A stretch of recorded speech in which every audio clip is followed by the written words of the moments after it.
Hello students, good morning.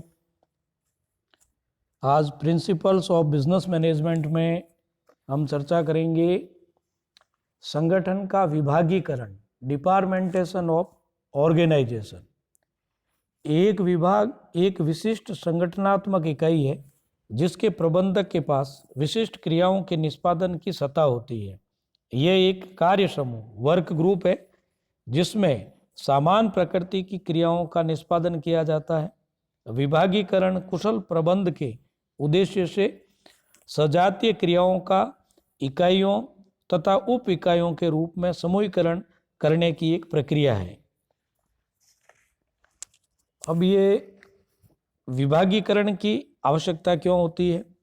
विभागीकरण की आवश्यकता कई कारणों से उत्पन्न होती है। कुछ प्रमुख कारण है, जैसे निर्णयन में विकेंद्रीकरण को प्रोत्साहित करना, विशिष्टीकरण एवं क्रियात्मक संगठन के लाभों को प्राप्त करना, मुख्य अधिशासी से कार्यभार में कमी लाना तथा विकास की गति को तेज करना, संगठन के असीमित विस्तार को संभव बनाना, प्रबंधकीय कार्यकुशलता में वृद्धि करना, विशिष्ट कार्यों के निष्पादन के उत्तरदायित्व का निर्माण करना, कार्य स्वतंत्रता, स्वनिर्भरता तथा कार्य संतुष्टि के फलस्वरूप संगठनात्मक निष्पादन में सुधार होना। अब ये जो है विभागीकरण जो है, विभागीकरण में इनका जो आधार है, जो विभागीकरण किया जाता है, इनके आधार है। तो सबसे पहले आधार है कार्यों के आधार पर, डिपार्टमेंटेशन बाय एंटरप्राइज फंक्शंस। इसे कार्यात्मक विभागीकरण भी कहा जाता है। इसमें उपक्रम के प्रत्येक कार्य के लिए एक पृथक विभाग की आवश्यकता की जाती है। उपक्रम के कुछ मुख्य एवं मूलभूत ऑर्गेनिक कार्य होते हैं, जैसे उत्पादन, विपणन एवं वित्त। उपक्रम को कुछ सहायक कार्य भी करने होते हैं, जैसे औद्योगिक संबंध, क्रय, किस्म नियंत्रण, परिवहन, सुरक्षा आदि। कार्यों की संख्या तथा महत्व संगठन की प्रकृति पर निर्भर करता है। इस विभागीकरण में उन कार्यों के लिए जो उपक्रम के उद्देश्यों की पूर्ति के लिए अति आवश्यक होते हैं, पृथक विभाग बनाए जाते हैं। संगठन में गौण, सहायक अथवा कर्मचारी स्टाफ कार्यों के लिए आवश्यक होने पर पृथक विभाग भी बनाए जा सकते हैं, अथवा इन्हें मुख्य विभागों के अंतर्गत उप विभागों की भांति रखा जा सकता है। इस आधार पर विभागीकरण को किया जाता है। अब इसके कुछ एडवांटेज है। कार्यों के आधार पर जब विभागीकरण किया जाता है तो उसके कुछ लाभ है, जैसे कार्यों में एक तर्क संगतता उत्पन्न हो जाती है, व्यावसायिक विशिष्टीकरण संभव हो जाता है, प्रमुख कार्यों की महत्ता एवं प्रतिष्ठा बनी रहती है, प्रशिक्षण का कार्य सरल हो जाता है, उच्च स्तर पर सख्त नियंत्रण संभव हो जाता है, गहन रूप से संबंधित क्रियाओं के लिए निर्देशन की एकता बनाए रखना संभव हो जाता है।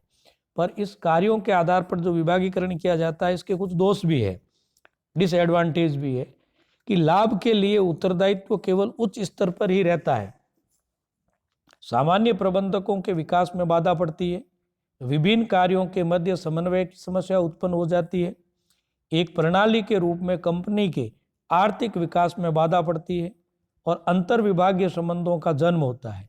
क्रियात्मक प्रबंधकों में अपने साम्राज्य को बढ़ाने की प्रवृत्ति घर कर जाती है।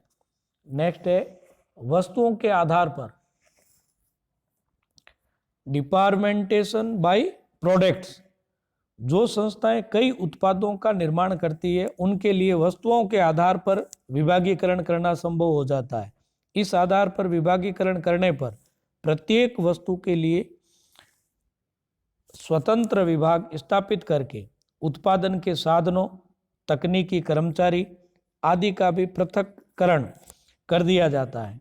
सामान्यतः ऐसे विभागीकरण में उत्पाद विभाग, निगमीय स्तर तथा उत्पाद विभाग स्तर दोनों पर ही क्रियात्मक विभागों के समरूप स्थापित किए जाते हैं। प्रत्येक विभाग अपने आप में पूर्ण होता है तथा उसके विपणन, विज्ञापन, उत्पादन, लेखांकन आदि की व्यवस्था पृथक की जाती है।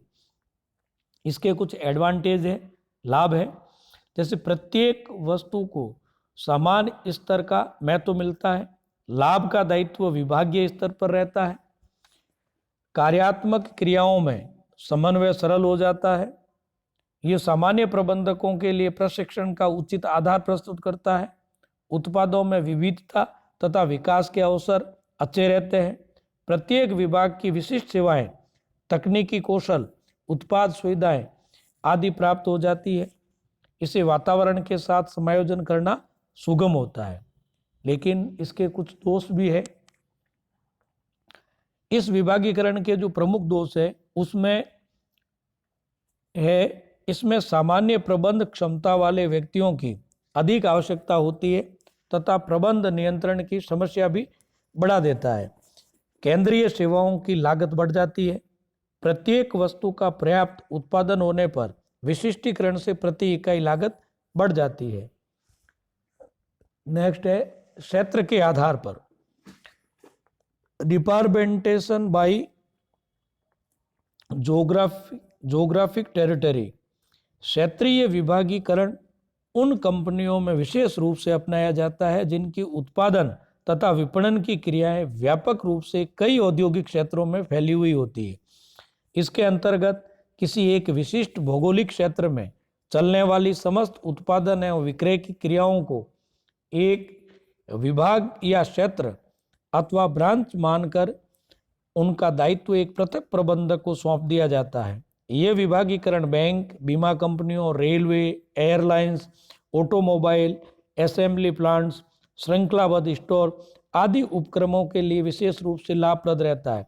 इस प्रकार इस विभागीकरण में व्यवसाय की प्राथमिक क्रियाओं को भौगोलिक क्षेत्रों के अनुसार बांटा जाता है। इसके एडवांटेज भी है। इसमें दायित्व का निर्धारण निम्न स्तर पर होता है।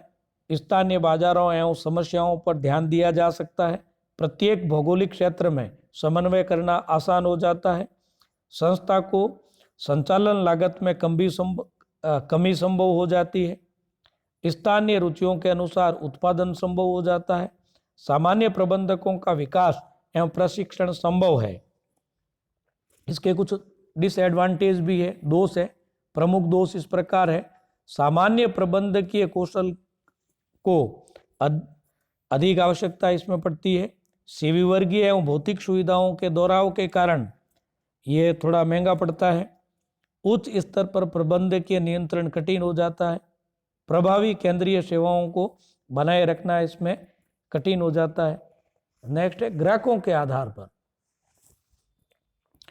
डिपार्टमेंटेशन बाय कस्टमर्स।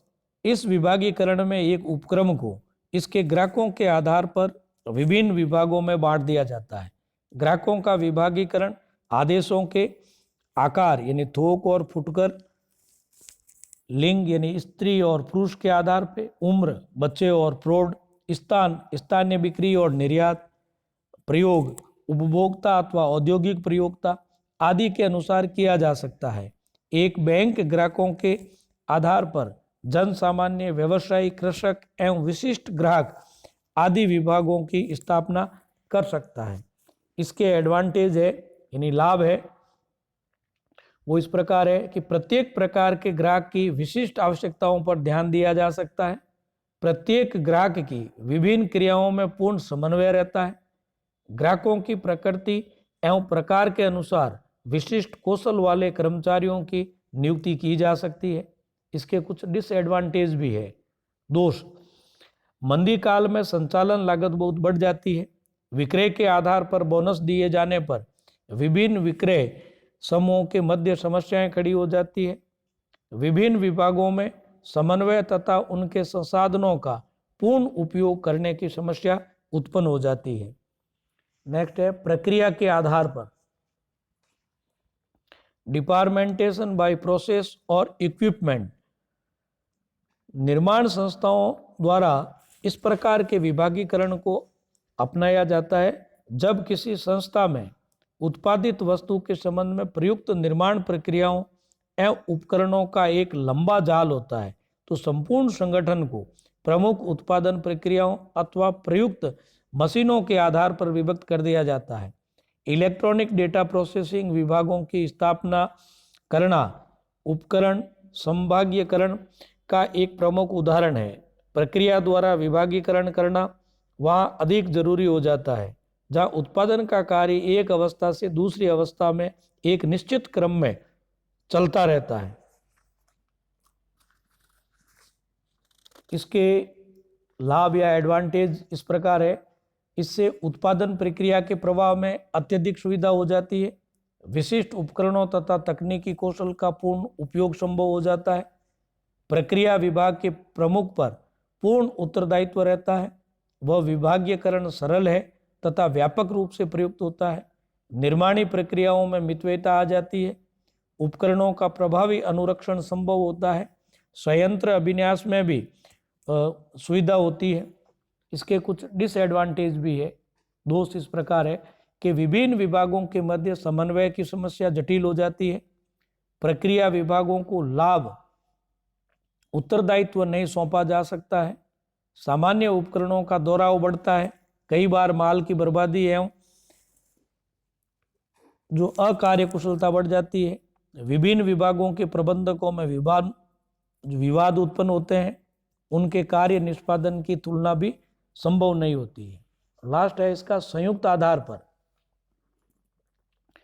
विभागीकरण का कोई एक श्रेष्ठ आधार या ढंग नहीं है। ये कंपनी के उद्देश्यों, क्रियाओं के आकार, टेक्नोलॉजी, बाजारों, उपकरणों, वातावरण की दशाओं आदि घटकों पर निर्भर करता है कि कंपनी किसी एक घटक के आधार पर विभागीकरण करे या कुछ आधारों को संयुक्त रूप से मिलाते हुए विभाग बनाए। सामान्यतः कार्यात्मक विभागों को उत्पाद, प्रक्रिया अथवा भौगोलिक क्षेत्रों के साथ संयुक्त किया जा सकता है। निगमीय मुख्यालय तथा डिविजनल स्तर पर अलग अलग आधार रखे जा सकते हैं। स्टील कंपनियों का विभागीकरण प्राय कार्य तथा प्रक्रिया दोनों को अपनाते हुए किया जाता है। अब इसमें जैसे मान लीजिए महाप्रबंधक है, उसके नीचे वित्त, सेवी वर्गीय, शोध, विकास, लेखांकन, क्रियात्मक, और अब इसमें टेक्सटाइल्स डिवीजन भी आ जाता है, इलेक्ट्रॉनिक डिवीजन भी आ जाता है, और फिर दूसरी सारी जो चीज़ें हैं इसके साथ चलती रहती है। तो इस तरह से विभागीकरण एक संस्था में किया जा सकता है। आज के लिए इतना ही। धन्यवाद।